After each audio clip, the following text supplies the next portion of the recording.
KF-25라메가 우리 군의 주력 전투기로서 날아오를 날에 이제 정말 얼마 남지 않았습니다. 초음속 돌파, 무장분리 및 발사 시험까지 마친 KF-21은 개발 스케줄을 예정보다 6개월이나 앞당겨 12월로 예정되어 있었던 전투용 적합 한정 시기를 다음 달인 5월로 앞당기고, 양산 시기 역시 내년 12월에서 5월로 앞당기기로 결정했습니다. 사실상 개발의 성공에 더 이상 기다릴 것도 없다고 판단했다는 것이죠. 드디어 대한민국이 공식적으로 자국산 초음속 전투기를 보유하게 될 거라는 기쁜 소식인데요. 그런데 이 즐거운 소식에 눈치 없이 한 발 끼어들어 찬물을 끼얹고 있는 곳이 있었으니 역시 KF-X 사업의 유일한 오점인 인도네시아였습니다. 분담금도 내지 않고 있으면서 KF-21이 이미 인도네시아 전투기가 된 것처럼 인도네시아에서 KF-200을 운용하기 위해 준비해야 한다는 기사를 쏟아내고 있습니다. 분담금을 내지 않아 사업에서 퇴출당하기 직전인 인도네시아가 뭘 믿고 이러는지 이해가 되질 않는데요. 자세히 알아보니 KF-201의 스텔스와 핵심 기술을 인도네시아에서 제공해 주었다는 시에는 기사를 근거로 한국의 인도네시아를 절대 우습게 보지 못할 것이라고 믿고 있다고 합니다.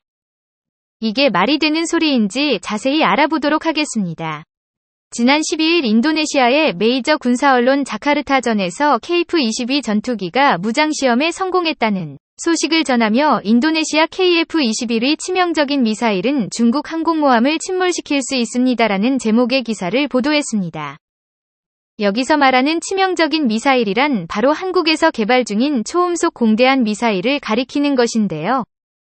본 기사에서는 KF-21의 지대지 및 지대함 초음속 순항 미사일이 중국과 러시아 등 주변 강대국들의 항공모함을 상대로 한국이 맞서 싸울 수 있게 하는 강력한 독전무기라고 표현하며, 이러한 강력한 미사일이 인도네시아에 올 KF-21이 장착되어 우월한 전투기로 만들 것이라고 전했습니다. 아직 공개도 하지 않은, 그것도 준절 양무기인 초음속 순항미사일이 인도네시아의 KF-21과 함께 수출될 거라는 망상이 심해도 너무 심한데요. 인도네시아의 김치국은 하루 이틀이 아니었지만 KF-21의 완성이 확실해지자 망상병이 더욱 심각해지고 있습니다. 지난 1월 타이에서 공식적으로 분담금 납부 없이는 시제기 전달에도 불구하고 인도네시아 파일럿에 시제 5호기로 시험 비행을 진행할 예정이라는 인도네시아 언론의 보도는 사실이 아니라고 부인했었는데요. 그런데 얼마 전 이전과 똑같은 내용의 인도네시아의 파일럿 2명이 시제 5호기를 탈 예정이라는 이전과 똑같은 내용의 기사를 또 한 번 보도했었습니다. 또 얼마 전에는 계약 조건을 벗어난 물건까지 탐내고 있다는 사실이 드러났는데요. 지난달 27일 인도네시아 언론에서 인도네시아가 한국에서 만든 KF-11 보라매 블락2 스텔스 전투기를 얻을 기회가 있을까? 라는 제목의 기사가 올라왔습니다. 본 기사에서는 한국이 블록2부터 KF-11을 5세대 전투기로 만들기 위한 개량을 시작할 것이며, 블록1에 비해 치명적인 공격 능력을 갖추게 될 것이라 전하며, 블록2가 배치될 때 인도네시아 역시 블록2를 확보할 가능성이 높다고 전했습니다. 분담금이 없으면 국물도 없다는 한국의 단호한 태도에 한동안 쪼그려 있는 것처럼 보였던 인도네시아가 또다시 KF-21에 대한 기사를 쏟아내고 있는데요. 그 이유가 얼마 전에 밝혀졌으나 이미 지난 2월 인도네시아에서 미납된 분담금 400억 원을 지불했었다는 사실이 뒤늦게 드러났습니다. 시기상 지난 1월 KF-20에 대해 초음속 비행에 성공하자 부랴부랴 돈을 모아 1월에 납부한 것으로 추정되고 있습니다. 400억이면 미납금 8천억 원의 5% 정도의 연체이자조차 못 되는 금액인데요.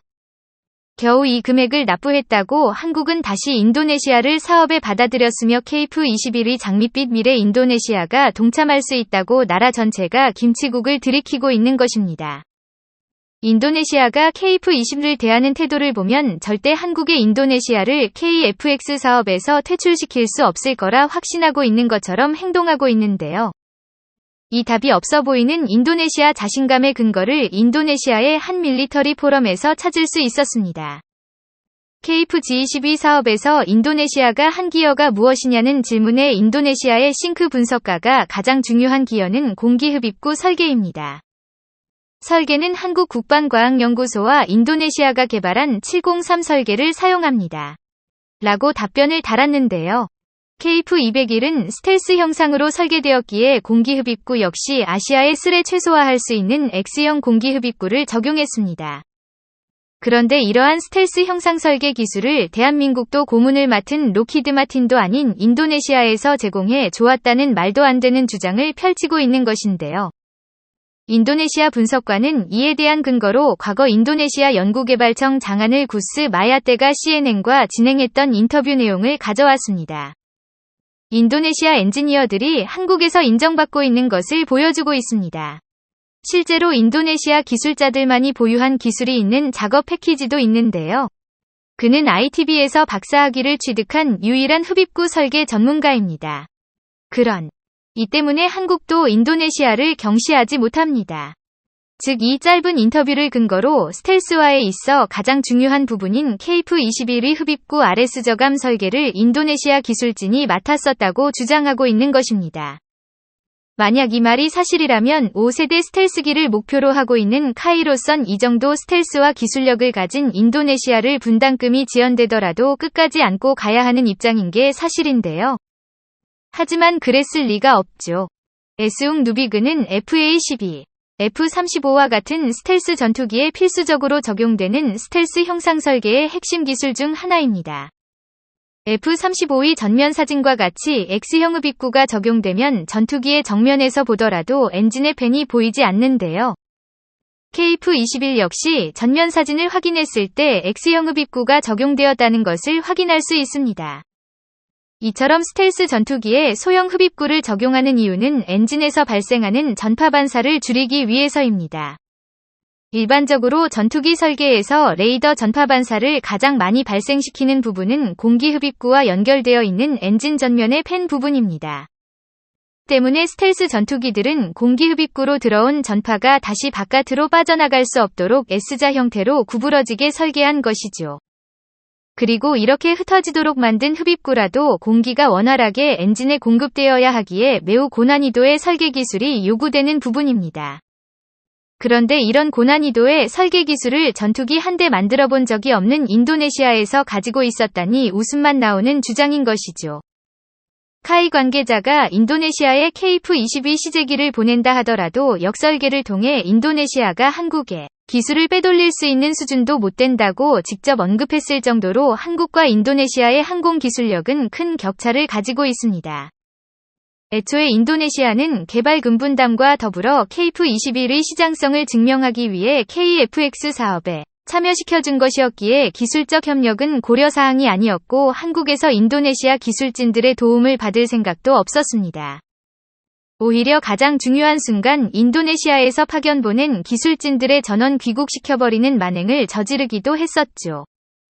그리고 이러한 전투기의 흡입구 설계 기술의 중요성을 이미 오래전부터 알고 있었기에 카이와 국방과학연구소는 상당히 오래전부터 해당 기술의 연구를 진행해 왔었습니다.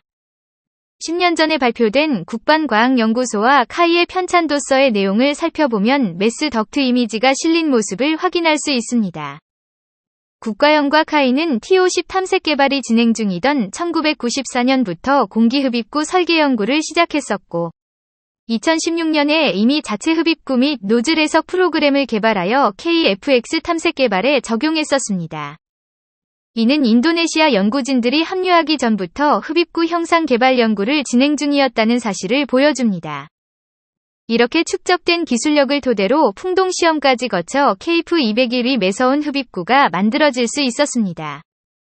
우리 연구진들의 수십 년에 걸친 증념 어린 노력의 결과물을 교육받는 입장이었던 인도네시아 기술자들의 해결했다고 말하는 것은 우리 연구진들을 모욕하는 것으로 밖에 들지 않습니다. 에스용 덕트 외에도 KF-201을 온전한 스텔스기로 만들기 위해 각종 레이더 흡수 구조 설계가 연구되고 적용되어 있는데요.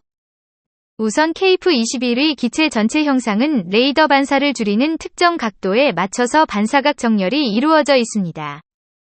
KF-11 미니레터라는 별명을 얻을 정도로 F-22와 비슷한 형상을 가지고 있는 것도 반사각 정렬 설계 때문에 필연적으로 담게 될 수밖에 없었던 것이죠. 또한 KF-22 전투기의 플랫 부분에도 아래에 LS 설계가 적용되었고 조종석에도 주파수 선택적 투과라는 기술에 적용되었는데요.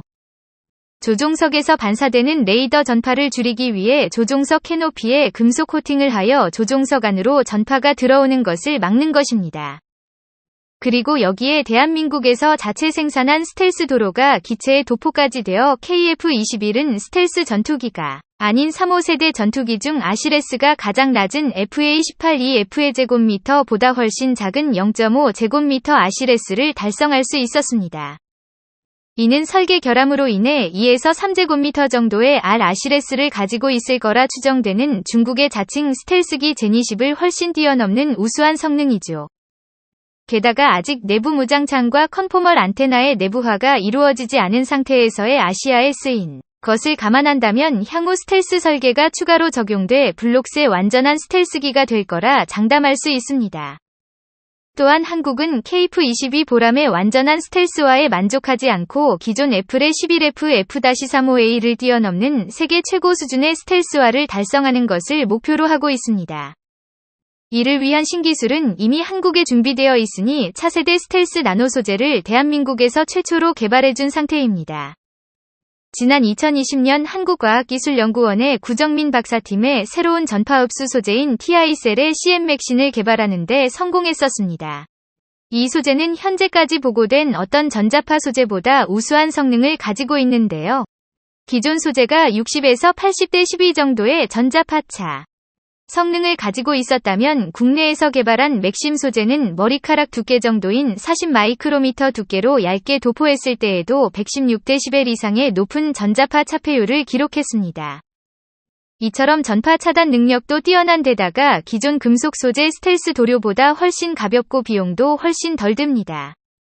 스텔스 도료는 비행 시 발생하는 고열 마찰로 인해 벗겨질 수밖에 없어 반드시 1회 출격마다 스텔스 도료가 벗겨진 곳을 확인하고 친해져야 합니다. 스텔스 전투기의 유지비 상당 부분이 스텔스 도료를 지속적으로 도포해야 하는 것에서 발생하는 것을 생각한다면 이 신소재를 적용하게 된다면 스텔스 전투기의 운용 비용을 획기적으로 낮출 수 있게 되는 것이죠.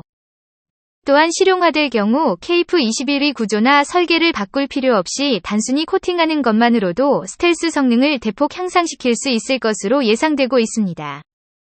기존 스텔스 도료보다 모든 면에서 월등한 소재로 실용화만 된다면 KF-201을 기존 스텔스 전투기를 훌쩍 뛰어넘는 진정한 보이지 않는 전투기로 만들어줄 것으로 기대받고 있습니다. 인도네시아 정부는 인도네시아가 아직까지 KF-X 사업에 남아있을 수 있는 이유는 인도네시아를 퇴출시켰을 때 한국이 볼 이득이 딱히 없어서라는 사실을 명심해야 할 것 같습니다. T-50 KF-21로 이어지는 연타석 홈런으로 대한민국의 군용기 기술력은 세계적인 수준에 도달해 있음이 증명되었고 성공이 확실해진 대한민국의 여정에 동참하고자 하는 일들이 세계 각지에서 몰려오고 있습니다. 미납 8천억 원 중 지금까지 인도네시아에서 지불한 금액은 494억 원으로 6% 정도에 지나지 않습니다. 인도네시아의 남은 시간은 2021년까지인데 그 전에 남은 7,506억 원에 납부하지 못한다면 기다림 없이 KF-22 프로젝트에서 퇴출될 것입니다. 하루빨리 인도네시아가 정신을 차리고 분담금을 지불하든지 아니면 완전히 퇴출시키든지 더 이상 질척거리는 꼴을 보지 않았으면 하는 바람입니다. 끝까지 시청해주셔서 감사합니다. 도움이 되셨다면 좋아요를, 다른 이야기도 궁금하시면 구독을 눌러주세요.